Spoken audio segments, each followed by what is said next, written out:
Hi guys, today I'm going to show you how you can pay using PayPal without linking any cards. So let's get started.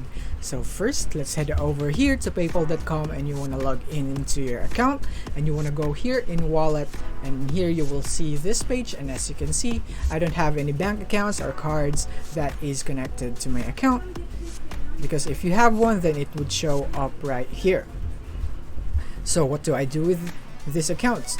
Why would I be able to pay using this without linking anything? I just simply receive balances or money from other people, and it would be my mode of payment here, using my PayPal balance to pay the payments that I have here. Just like this one, I paid for this one, and this is the money I received.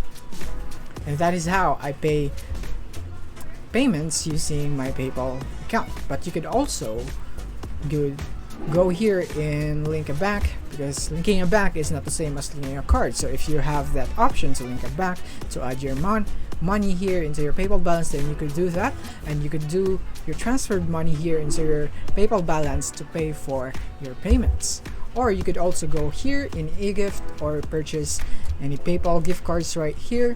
So if you have that, then you could claim that, and that's another way of adding money into your PayPal balance. And that's how you can have here the PayPal balance right here, and that's how you can pay using your PayPal without using or linking any cards. If you found this video helpful, don't forget to like and subscribe to be updated on our new uploads. See you soon.